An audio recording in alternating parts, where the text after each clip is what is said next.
नमस्कार दोस्तों, आपके साथ मैं विकास कुमावत। आज हम पढ़ने वाले हैं एसएससी के प्रीवियस ईयर के क्वेश्चन और इसमें वो सारे क्वेश्चन होंगे जो SSC CGL, CHSL, SSC CPO और बाकी जितनी भी एसएससी की एग्जाम होती हैं उनके क्वेश्चन हम आज इस टॉपिक के अंदर कवर करेंगे। तो दोस्तों, मैं आपके साथ विकास कुमावत और हम बढ़ते हैं हमारे आज के पहले क्वेश्चन की ओर। तो हमारा आज का पहला क्वेश्चन है, कहा जाता है कि ताजमहल मार्बल कैंसर से ग्रस्त है। यह मार्बल कैंसर क्या है? अब बात हो रही है दोस्तों मार्बल कैंसर की। तो जैसा कि आप सभी को पता है कि एक तो हमारे मनुष्यों में कैंसर होता है, अब यहाँ बात हो रही है मार्बल कैंसर की। तो यहाँ पर कैंसर से सिर्फ ये बताया गया है कि मार्बल धीरे धीरे जो खत्म हो रहा है वह किसके कारण हो रहा है। तो जो ताजमहल का मार्बल है वह खत्म हो रहा है अम्लीय वर्षा, जो कि मार्बल को क्षरण करती है, मार्बल का क्षरण करती है। तो ताजमहल के मार्बल कैंसर का कारण है अम्लीय वर्षा, एसिड रेन।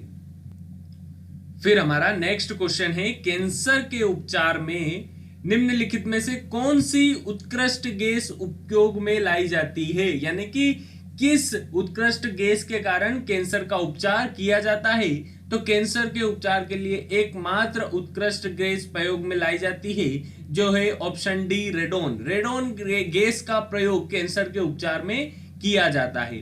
ठीक है दोस्तों, ये सारी उत्कृष्ट गैसें होती हैं जिन्हें निष्क्रिय गैसों के नाम से भी जाना जाता है।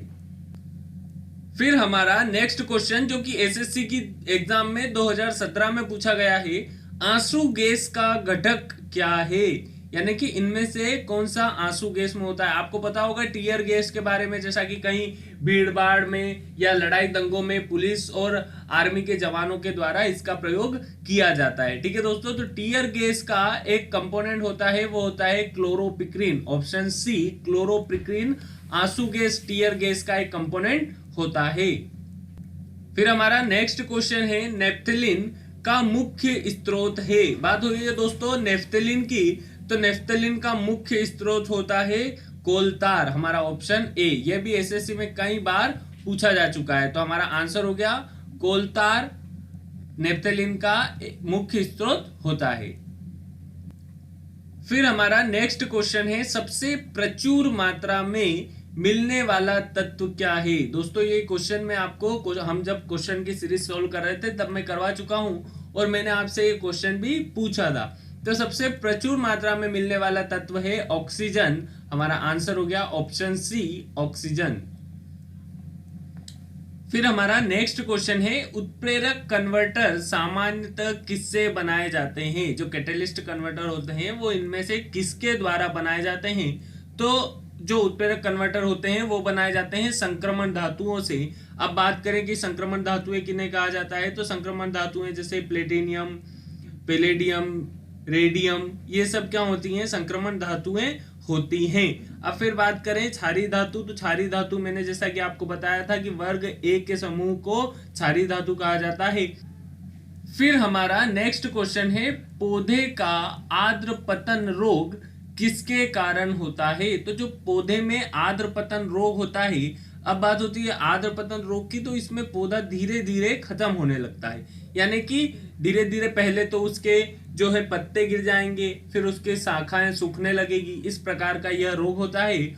और यह होता है पीथियम डिबेरियनियम के कारण। हमारा आंसर है ऑप्शन ए, पीथियम डिबेरियनम, इसके कारण यह रोग होता है। और यह एक कवक से होने वाला रोग है। जो ये पीथियम डिबेरियनम रोग है, सॉरी, ये एक कवक है। ये क्या है? एक कवक के कारण होने वाला रोग है आर्द्र पतन रोग। फिर हमारा नेक्स्ट क्वेश्चन है, पशुओं में पैर और मुख रोग का कारण है। तो अब बात होती है कि पशुओं में पैर और मुख रोग मतलब क्या? तो पशुओं में पैर और मुख रोग का मतलब होता है कि उनके पैरों और उनके मुंह में छाले हो जाते हैं और जिनके कारण उन्हें बड़ी तकलीफ होती है, वह बाद में जलन भी करते हैं। तो पैरों के छालों की वजह से उन्हें चलने में दिक्कत होती है और मुंह के छालों की वजह से उन्हें खाने में बड़ी तकलीफ होती है। तो यह रोग होता है, यह एक संक्रमण वायरल से फैलता है, यह एक वायरस से फैलने वाला रोग है। हमारा आंसर हो गया ऑप्शन डी। तो याद रखना, जो पशुओं में पैरों और मुख में जो उनके छाले पड़ते हैं वह एक वायरस से होने वाला रोग है। फिर हमारा नेक्स्ट क्वेश्चन है, श्वेत फुफ्फुस रोग पाया जाता है, व्हाइट लंग डिसीज क्या होती है? दोस्तों मैंने बताया था जहां भी फुफ्फुस आ जाता है तो वहां फेफड़ों की बात होती है, और यहाँ बात हो रही है श्वेत फुफ्फुस की। तो अगर आपको याद हो तो मैंने एक क्वेश्चन आपको करवाया था कि ब्लैक लंग रोग किसे होता है, मैंने आपको ये क्वेश्चन करवा रखा है। अब यहाँ पर बात हो रही है श्वेत फुफ्फुस रोग की, तो श्वेत फुफ्फुस रोग होता है सीमेंट उद्योग में काम करने वाले कर्मचारियों को। ठीक है दोस्तों, तो श्वेत फुफ्फुस रोग होता है सीमेंट उद्योग में काम करने वाले कर्मचारियों को। और मैंने जैसा कि आपको पहले एक क्वेश्चन करवाया था ब्लैक लंग डिसीज, तो वह होता है कोयले की खदान में काम करने वाले कर्मचारियों को। आपको ये दोनों बातें ध्यान में रखना है। फिर हमारा नेक्स्ट क्वेश्चन है, इसकी खोज के कारण वॉक्समैन, यह एक वैज्ञानिक का नाम है, वॉक्समैन को नोबेल पुरस्कार दिया गया था। अब बात हो रही है दोस्तों कि इनमें से किसकी खोज के कारण वॉक्समैन को नोबेल पुरस्कार दिया गया था? तो वह उन्होंने खोज की थी स्ट्रेप्टोमाइसिन की। ठीक है दोस्तों, तो स्ट्रेप्टोमाइसिन की खोज के कारण ही वॉक्समैन को नोबेल पुरस्कार दिया गया था। और अगर आपसे सन पूछा जाए तो 1952 में इन्हें नोबेल पुरस्कार दिया गया था। फिर हमारा नेक्स्ट क्वेश्चन है, निम्नलिखित में से किसकी उपस्थिति के कारण गिरगिट रंग बदलता है? तो उसमें एक वर्णिक लवण होता है गिरगिट, जैसा कि आपने देखा होगा रेड, ब्लू, ग्रीन, इस प्रकार के वह कलर बदलता रहता है। तो वह बदलता है, उसके अंदर वर्णिक लवण होते हैं, उसके कारण वह कलर बदल सकता है। तो हमारा आंसर हो गया ऑप्शन बी। फिर हमारा नेक्स्ट क्वेश्चन है, पेयजल में एंट अमीबा हिस्टोलिका का होना एक संकेत है। तो ये जो एंट अमीबा हिस्टोलिका अगर जल में होता है तो यह संकेत होता है एक प्रदूषित जल का, यानी वह जल कैसा है? फिर प्रदूषित जल है, यानी पीने योग्य वह जल नहीं होता है। तो आपको ध्यान रखना है कि जिस जल में एंट अमीबा हिस्टोलिका होता है वह एक प्रदूषित जल होता है। फिर हमारा नेक्स्ट क्वेश्चन है, निम्न में से किस जंतु में तंत्रिका तंत्र नहीं होता है? दोस्तों बात हो रही है नर्वस सिस्टम की, तो इनमें से किस में नर्वस सिस्टम नहीं होता है? तो वह होता है अमीबा। और अमीबा जो है वह एक कोशिकीय जीव होता है। ठीक है दोस्तों, इसे प्रोटोजोआ के अंतर्गत हम रखते हैं, और अमीबा के अंदर तंत्रिका तंत्र यानी कि नर्वस सिस्टम उपस्थित नहीं होता है। तो आपको ध्यान में रखना है, मोस्ट इंपोर्टेंट क्वेश्चन है यह, एसएससी, सीएचएसएल और सीजीएल दोनों में पूछा जा चुका है। फिर हमारा नेक्स्ट क्वेश्चन है, घर्षण निम्नलिखित में से किससे कम किया जा सकता है? Friction can be reduced by which of the following? तो अब बात हो रही है कि घर्षण, हम इनमें से, हमें ये दो ऑप्शन दिए गए हैं। सॉरी दोस्तों, ये दूसरा है, आप इसको दूसरा लिखना है, तीसरा प्रिंट हो गया है। तो हम बात कर रहे हैं कि इनमें से ये जो दो उन्होंने हमें निष्कर्ष दिए हैं, क्या ये दोनों घर्षण को कम करने के लिए सही है? तो पहला पढ़ते हैं, सतह को चमकाकर, यानी कि बाय फ्लैटिंग द सरफेस।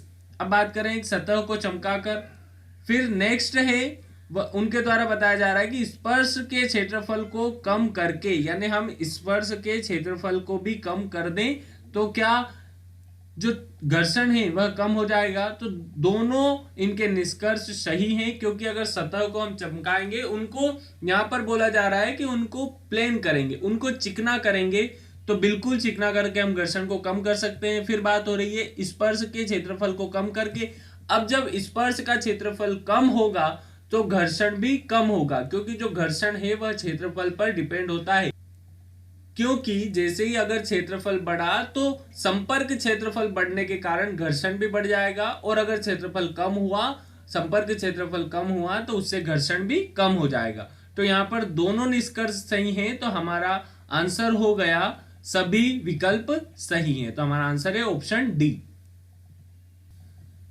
फिर दोस्तों हमारा नेक्स्ट क्वेश्चन है, ऐसे पदार्थ जो घर्षण कम करते हैं कहलाते हैं, यानी कि ऐसे कौन से पदार्थ हैं जो घर्षण को कम कर सकते हैं? तो ऐसे पदार्थ होते हैं स्नेहक, ल्यूब्रिकेंट। जैसे बात हो रही है ऑयल की, ग्रीस की, ये सारे हम अगर मशीन के पार्ट्स में लगा दें तो बहुत कम घर्षण होता है। तो घर्षण कम करने वाले कौन होते हैं? स्नेहक, ल्यूब्रिकेंट। ठीक है दोस्तों, तो आपको ध्यान में रखना है। हमारा नेक्स्ट क्वेश्चन है, व्यक्ति पृथ्वी की सतह की तुलना में चंद्रमा की सतह पर अधिक ऊंचा क्यों उछल सकता है? तो दोस्तों, जैसा कि हम जब क्वेश्चन की सीरीज सोल्व कर रहे थे, तब मैंने बताया था कि एक व्यक्ति को जब हम चंद्रमा पर पहुंचाते हैं तो उसे एक विशेष प्रकार का सूट यानी भारी सूट पहनाकर हम उसे चंद्रमा की सतह पर उतारते हैं। तो वह इसलिए करते हैं क्योंकि चंद्रमा पर गुरुत्वाकर्षण पृथ्वी की तुलना में बहुत कम होता है, और अगर वह वहां पर उछलता है तो गुरुत्वाकर्षण कम होने के कारण वह बहुत ऊपर तक उछल सकता है। इसलिए हम उसे एक भारी सूट पहनाकर चंद्रमा की सतह पर उतारते हैं। तो हमारा आंसर हो गया ऑप्शन ए, चंद्रमा में गुरुत्वाकर्षण के कारण त्वरण पृथ्वी की तुलना में कम होता है। फिर हमारा नेक्स्ट क्वेश्चन है, वस्तु का संवेग किन कारकों पर निर्भर करता है? What factors depends on the momentum of the object? यानी जो वस्तु का मोमेंटम है, जो संवेग है, वह किस पर निर्भर करता है? तो पहला है वस्तु का द्रव्यमान। तो मैंने आपको एक संवेग का सूत्र बताया था, P बराबर m इंटू वी, संवेग बराबर द्रव्यमान गुणित वेग। तो वस्तु के द्रव्यमान पर वस्तु का संवेग डिपेंड करता है। फिर बात करें वस्तु की गति पर, तो फॉर्मूला है m इंटू वी। तो v यहाँ होता है स्पीड यानी कि वेलोसिटी। तो वस्तु की गति पर भी वस्तु का संवेग निर्भर करता है। फिर बात करते हैं तीसरा, वस्तु का आयतन। तो वस्तु के आयतन पर वस्तु का संवेग निर्भर नहीं करता। तो हमारा आंसर हो गया केवल फर्स्ट और सेकेंड। तो हमारा आंसर हो गया ऑप्शन बी, केवल एक और दो, क्योंकि द्रव्यमान पर भी संवेग निर्भर करता है और वस्तु की गति पर भी संवेग निर्भर करता है, क्योंकि संवेग का सूत्र होता है संवेग बराबर द्रव्यमान गुणित वेग। फिर हमारा नेक्स्ट क्वेश्चन है, एक गोली टकराती है और एक अनुप्रस्थ घर्षणहीन मेज पर पड़े एक ठोस ब्लॉक में धंस जाती है। इस प्रक्रिया में कौन सी राशि सुरक्षित है? अब बात हो रही है दोस्तों कि एक गोली है, यानी एक बंदूक की गोली की बात हो रही है। वह एक बॉक्स से जाकर टकराती है और उसमें धंस जाती है। अब वो बॉक्स रखा है एक घर्षणहीन मेज पर, यानी कि उस बॉक्स और उस घर्षण के जो संपर्क का क्षेत्रफल है उसमें कोई भी घर्षण नहीं है। तो जब वह गोली उस ठोस बॉक्स में जाकर धंस जाती है, तब कौन सी राशि सुरक्षित रहती है? तो वह होता है केवल और केवल मोमेंटम। क्योंकि अगर बात करें गतिज ऊर्जा क्यों नहीं सुरक्षित रहती, तो बात करें गतिज ऊर्जा की, तो गतिज ऊर्जा जब वह गोली उस बॉक्स में धंसेगी तो उसकी गतिज ऊर्जा कम होगी या शून्य हो जाएगी, परंतु उसका मोमेंटम सुरक्षित रहेगा, क्योंकि पहले उसके पास स्पीड ज्यादा थी, अब उसके पास मास ज्यादा हो जाएगा, क्योंकि उस ठोस ब्लॉक और उस गोली का मास अब जुड़ जाएगा, इसीलिए उसका संवेग हमेशा सुरक्षित रहता है। हमारा नेक्स्ट क्वेश्चन है, कौन सा नियम या सिद्धांत बताता है कि जब किसी वस्तु को किसी तरल में पूर्ण या आंशिक रूप से डुबोया जाता है तो वह ऊपर की दिशा में एक बल का अनुभव करती है जो उस वस्तु द्वारा हटाए गए तरल के भार के बराबर होता है? तो दोस्तों, यह नियम दिया गया था आर्किमिडीज के द्वारा और इस नियम को आर्किमिडीज का सिद्धांत भी कहा जाता है। तो आर्किमिडीज ने बताया था कि हम जब किसी वस्तु को किसी द्रव में डुबोते हैं तो चाहे वह पूर्ण डूब जाए या आंशिक रूप से डूबे, तो जो उस वस्तु का डूबा हुआ भाग होता है उसका भार उसके द्वारा हटाए गए तरल के भार के बराबर होता है, यह बताया था आर्किमिडीज ने। फिर हमारा नेक्स्ट क्वेश्चन है, द्रव चालित मशीनें किस सिद्धांत से काम करती है? तो अब दोस्तों बात करते हैं द्रव चालित मशीनें, हाइड्रोलिक मशीनें। तो वह एक सिद्धांत पर काम करती है, जो सिद्धांत होता है पास्कल का नियम। पास्कल के नियम पर द्रव चालित मशीनें कार्य करती हैं। तो आपको याद रखना है, जितनी भी हाइड्रोलिक मशीनें होती हैं या लिक्विफाइड मशीनें होती हैं वह पास्कल के सिद्धांत पर कार्य करती हैं। फिर हमारा नेक्स्ट क्वेश्चन है, एक बार किसके बराबर होता है? तो बार जो है वो दाब मापने की इकाई होती है और जो पास्कल है वह भी दाब मापने की इकाई होती है। तो अब बात करते हैं कि एक बार किसके बराबर होता है, तो एक बार 10⁵ पास्कल के बराबर होता है। तो आपको ध्यान रखना है, ये कई बार एग्जाम में पूछा गया है। SSC multitasking, SSC CGL, SSC CHSL, CPO, सारी एग्जाम में ये क्वेश्चन पूछा जा चुका है। तो हमारा आंसर हो गया ऑप्शन सी 10⁵ पास्कल। एक बार बराबर 10⁵ पास्कल होता है। और जो पास्कल है वह भी दाब का मात्रक होता है, बार भी दाब का मात्रक होता है, और न्यूटन प्रति मीटर स्क्वायर भी दाब का मात्रक होता है। फिर हमारा नेक्स्ट क्वेश्चन है, अल्फा, बीटा तथा गामा किरणों की भेदन शक्तियां का अवरोही क्रम लिखिए। अब बात हो रही है कि इनकी जो भेदन क्षमता होती है वह इनमें से सबसे ज्यादा किसकी होती है, और बात हो रही है अवरोही क्रम की, डिसेंडिंग ऑर्डर की। तो डिसेंडिंग ऑर्डर का मतलब होता है कि पहले सबसे ज्यादा, ठीक है, फिर उसके बाद उससे कम, फिर उसके बाद उससे कम। तो सबसे ज्यादा भेदन क्षमता होती है वह होती है गामा किरणों की, उसके बाद होती है बीटा किरणों की, और फिर होती है अल्फा किरणों की। तो हमारा आंसर हो गया ऑप्शन बी, पहले गामा, फिर बीटा और फिर अल्फा। अब इसके बाद हमारा नेक्स्ट क्वेश्चन है, घड़ी के स्प्रिंग में भंडारित ऊर्जा होती है। The energy stored in the spring of the clock is. तो जो घड़ी होती है उसकी स्प्रिंग में भंडारित ऊर्जा होती है वह होती है स्थितिज ऊर्जा। ठीक है दोस्तों, आपको ध्यान रखना है, स्थिति ऊर्जा कहा जाता है किसी विशेष स्थिति के कारण उपस्थित ऊर्जा को स्थितिज ऊर्जा कहा जाता है। आपसे कई बार और भी क्वेश्चन पूछे जाते हैं स्थितिज ऊर्जा को लेकर। स्थितिज ऊर्जा जैसे कि ठहरा हुआ डैम का पानी, ठीक है, खींची हुई स्प्रिंग, इन सब में क्या होती है, स्थितिज ऊर्जा। तो आपको ध्यान में रखना है स्थितिज ऊर्जा। और बात करें गतिज ऊर्जा की, तो गतिज ऊर्जा किसी वस्तु की गति के कारण उसमें उपस्थित ऊर्जा को वस्तु की गतिज ऊर्जा कहा जाता है। ठीक है दोस्तों, और विशेष स्थिति के कारण स्थित ऊर्जा को स्थितिज ऊर्जा कहा जाता है। फिर हमारा नेक्स्ट क्वेश्चन है, प्रकाश की किरण को पूर्ण आंतरिक परावर्तन के लिए किससे गुजरना होता है। तो अब बात हो रही है प्रकाश किरण और पूर्ण आंतरिक परावर्तन की। तो दोस्तों जब हम क्वेश्चन सोल्व कर रहे थे मैंने आपको इसका कॉन्सेप्ट बताया था कि पूर्ण आंतरिक परावर्तन जब भी होता है तब हमेशा कोई भी प्रकाश किरण सघन माध्यम से हमेशा विरल माध्यम में प्रवेश करती है। तो हमारा आंसर हो गया ऑप्शन ए, क्योंकि कांच क्या है, एक सघन माध्यम है, और कांच की तुलना में जल क्या हो गया, विरल माध्यम। तो हमारा आंसर हो गया ऑप्शन ए, सघन माध्यम से विरल माध्यम यानी कांच से जल। तो दोस्तों पूर्ण आंतरिक परावर्तन के लिए हमेशा जरूरी होता है कि जो प्रकाश किरण है वह सघन माध्यम से विरल माध्यम में प्रवेश करें। ठीक है दोस्तों, आपको समझ में आया होगा, और मैंने पूर्ण आंतरिक परावर्तन के बारे में आपको पिछले वीडियो में डिटेल से बता रखा है।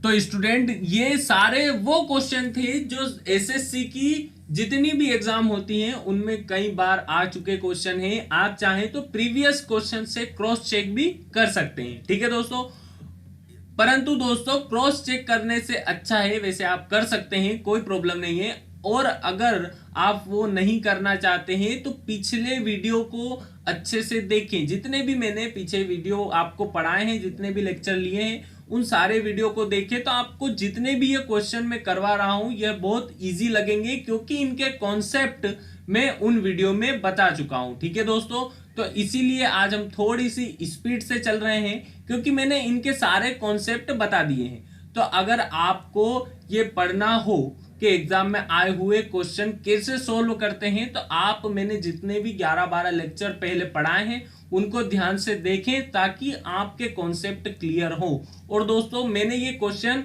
बीच में हमारी सीरीज से को छोड़कर बीच में प्रीवियस क्वेश्चन इसलिए लिए हैं क्योंकि आपको पता चले कि हम किस प्रकार के क्वेश्चन सोल्व कर रहे हैं, क्या एग्जाम में आने वाले क्वेश्चन हम सोल्व कर सकते हैं या नहीं। इसलिए मैंने ये सीरीज ली है, क्योंकि अब बहुत जल्द ही हम टॉपिक वाइज साइंस पढ़ना स्टार्ट कर देंगे। ठीक है दोस्तों, तो मैं आपके लिए अभी 1-2 दिन में एक वीडियो ला रहा हूं जो आपको बहुत एग्जाम के लिए बहुत ज्यादा हेल्पफुल रहेगा। तो दोस्तों हमारा नेक्स्ट क्वेश्चन है, जब शुद्ध जल में डिटर्जेंट डाला जाता है तो पृष्ठ तनाव क्या होता है। जब यानी कि जो शुद्ध जल होता है उसमें अगर हम डिटर्जेंट डाल दें तो उस जल का पृष्ठ तनाव सरफेस टेंशन क्या होगा, तो सरफेस टेंशन जो है वो डिटर्जेंट डालने पर घट जाता है। अब बात हो रही है सरफेस टेंशन की, तो सरफेस पर उपस्थित अणुओं में एक तनाव होता है जिसे कहा जाता है पृष्ठ तनाव, सरफेस टेंशन। तो ये सरफेस टेंशन डिटर्जेंट डालने से कम हो जाता है और यह कपड़े में अंदर तक घुल जाता है। ठीक है दोस्तों, इसी कारण डिटर्जेंट से कपड़े अच्छे साफ होते हैं। तो डिटर्जेंट डालने से पृष्ठ तनाव कम हो जाता है। फिर दोस्तों हमारा नेक्स्ट क्वेश्चन है, एक तरल में पृष्ठ तनाव का क्या कारण है। तो दोस्तों ये आपको क्वेश्चन पढ़ते ही आपको आंसर आ गया होगा अगर आपने मेरे पिछले वीडियो देखे होंगे, क्योंकि ऑप्शन में बात हो रही है ससंजक बल और असंजक बल। पृष्ठ तनाव में विद्युत शक्ति का कोई काम नहीं होता, तो यह ऑप्शन तो पहले ही हमने अलग कर दिया। फिर बात हो रही है कि अणुओं के बीच ससंजक बल के कारण पृष्ठ तनाव होता है या असंजक बल के कारण पृष्ठ तनाव होता है। तो जो पृष्ठ तनाव होता है वह द्रव का एक गुण होता है, और द्रव का गुण होता है इसीलिए वह अपने आप में ही एक पृष्ठ तनाव रखता है। तो वह होता है ससंजक बल के कारण। अब बात होती है ससंजक बल, एडेसिव फोर्स की, तो यह क्या होता है कि यह एक ही प्रकार के अणुओं के बीच लगता है, और जो पृष्ठ तनाव होता है वह भी अपने एक ही तरल का गुण होता है। फिर बात हो रही है असंजक बल की, तो असंजक बल होता है अलग अलग, दोस्तों ससंजक को बोला जाता है कोहेसिव और असंजक को बोला जाता है एडेसिव। तो जो एडेसिव यानी असंजक बल जो होता है वह होता है दो अलग अलग प्रकार के अणुओं के मध्य लगने वाला बल। ठीक है दोस्तों, तो जो पृष्ठ तनाव होता है वह ससंजक बल के कारण होता है। तो दोस्तों ये जो पृष्ठ तनाव वाला जो टॉपिक है यह बहुत इंपॉर्टेंट होता है किसी भी एग्जाम के लिए, क्योंकि इससे रिलेटेड क्वेश्चन एग्जाम में आते ही आते हैं। तो हमारा नेक्स्ट क्वेश्चन है, वर्षा की बूंद का आकार गोलाकार किस कारण से होता है। तो वर्षा की जो बूंद होती है वह गोलाकार होती है, और वह भी होती है पृष्ठ तनाव के कारण, सरफेस टेंशन के कारण। क्योंकि उसमें क्या होता है, सरफेस में टेंशन होता है, यानी कि जो वो बूंद के अंदर के अणु होते हैं वह बाहर के अणुओं को अंदर की ओर खींचते हैं, क्योंकि उनमें ससंजक बल होता है, और उसी के कारण वह बूंद गोलाकार दिखाई देती है। तो हमारा आंसर है पृष्ठ तनाव। फिर हमारा नेक्स्ट क्वेश्चन है, डायोप्टर निम्नलिखित में से किसकी एसआई इकाई होती है। तो जो डायोप्टर होता है वह होती है लेंस की शक्ति की इकाई। तो हमारा आंसर हो गया लेंस की शक्ति। अब बात करें तरंग दैर्ध्य का मात्रक क्या होता है, तरंग दैर्ध्य की इकाई होती है एंगस्ट्रॉम। ज्योति तीव्रता की बात करें तो लाइट ऑफ इंटेंसिटी की होती है कैंडेला। तो इस प्रकार एसआई मात्रक होते हैं जो मैंने पिछले वीडियो में आपको अच्छे से बता रखे हैं। तो डायोप्टर किसका मात्रक है, वह है लेंस की शक्ति का। फिर हमारा नेक्स्ट क्वेश्चन है दोस्तों, ध्यान से समझना इस क्वेश्चन को, क्योंकि इसमें थोड़ा सा एक अलग कॉन्सेप्ट है। दीर्घ दृष्टि वाले व्यक्ति के लिए निकट बिंदु होता है। तो दोस्तों अब बात हो रही है ऐसा व्यक्ति जिसको क्या है, दीर्घ दृष्टि दोष है। अब बात करें सबसे पहले दीर्घ दृष्टि दोष, जिसे दूरदृष्टि दोष के नाम से भी जाना जाता है। तो दूरदृष्टि दोष में व्यक्ति को दूर की वस्तुएं तो दिखाई देती है परंतु निकट की वस्तुएं दिखाई नहीं देती हैं। तो दोस्तों अब आपको ऑप्शन में देख के लग रहा होगा कि सर हमने ये क्वेश्चन पहले कहीं देखा है, पर वो ऑप्शन हमें नहीं दिख रहा है, जो आंसर होता है वह हमें ऑप्शन में नहीं दिख रहा है। क्योंकि आपको पता है कि कितना होता है स्पष्ट दृष्टि की न्यूनतम दूरी 25 सेंटीमीटर, परंतु ये क्वेश्चन अलग है, और ये एसएससी की एफसीआई और सीजीएल, सीएचएसएल, सीपीओ, मल्टीटास्किंग सारी एग्जाम में पूछा जा चुका है, क्योंकि ये उस क्वेश्चन से थोड़ा सा अलग है। तो दीर्घ दृष्टि दोष में जो व्यक्ति की निकट बिंदु की जो दृष्टि होती है वह होती है 25 सेंटीमीटर से अधिक। ठीक है दोस्तों, तो आपको ध्यान रखना है दूरदृष्टि दोष में जो 25 सेंटीमीटर होता है उससे अधिक उसका निकट बिंदु होता है। तो हमारा आंसर हो गया 25 सेंटीमीटर से अधिक। और अगर यहाँ बात होती निकट दृष्टि दोष की तो फिर वह हो जाता 25 सेंटीमीटर से कम। और अगर पूछा जाए कि एक स्वस्थ व्यक्ति यानी कि जिसकी आंखों में कोई भी दोष नहीं है उसके निकट बिंदु कितना होता है, तो वह होता है 25 सेंटीमीटर, यानी कि उसकी आंखों से 25 सेंटीमीटर दूर अगर किसी वस्तु को रखते हैं तो उस वस्तु का सुस्पष्ट प्रतिबिंब वह व्यक्ति देख सकता है। ठीक है दोस्तों, तो हमें लगाना है आंसर 25 सेंटीमीटर से अधिक, क्योंकि बात हो रही है दीर्घ दृष्टि की। अगर निकट दृष्टि की होती तो हम बात करते फिर 25 सेंटीमीटर से कम। फिर हमारा नेक्स्ट क्वेश्चन है, उपग्रह संचार के लिए कौन सा विद्युत चुंबकीय विकिरण प्रयुक्त किया जाता है। तो दोस्तों बात हो रही है उपग्रह संचार की, तो बात करें उपग्रह की, तो उपग्रह का उपयोग दूरसंचार के लिए किया जाता है। और मैंने बता रखा था कि दूरसंचार में सूक्ष्म तरंगों का उपयोग हम करते हैं, माइक्रोवेव का उपयोग हमारे द्वारा किया जाता है। तो हमारा आंसर हो गया ऑप्शन सी, सूक्ष्म तरंगे। तो दोस्तों इसी प्रकार हम आगे भी जो जितनी भी एग्जाम है उनमें आए हुए क्वेश्चन को सॉल्व करते रहेंगे। और अब हम थोड़े टॉपिक वाइज साइंस पढ़ना स्टार्ट करेंगे। तो ध्यान रहे, डेली 10 बजे सुबह साइंस का लेक्चर आता है, तो सभी लोग उसमें अटेंड हो। धीरे धीरे आपको अगर कोई साइंस पहले से न पढ़ रखा हो किसी ने या न पढ़ते हो, तो वह सुबह डेली 10 बजे जो लेक्चर आता है उसे देखे, तो आपको साइंस समझ में आएगा, तो आपका मन लगेगा। जो चीज हमें समझ में आती है वो हमारा पढ़ने का भी मन होता है। तो ध्यान से लेक्चर को देखें, आपको मैं गारंटी दिलाता हूं आपको अच्छे से साइंस समझ में आएगा और साइंस आप हमेशा पढ़ने लगोगे। ठीक है दोस्तों, तो मिलते हैं हम इसी प्रकार के किसी नेक्स्ट वीडियो में और अच्छे से टॉपिक के साथ। आई होप आप सभी को वीडियो पसंद आया होगा। वीडियो पसंद आया हो तो वीडियो को लाइक करें, और कंटेंट अच्छा लगा हो तो अपने दोस्तों के साथ भी इसे शेयर करें। ठीक है दोस्तों, मिलते हैं नेक्स्ट वीडियो में। जय हिंद, जय भारत।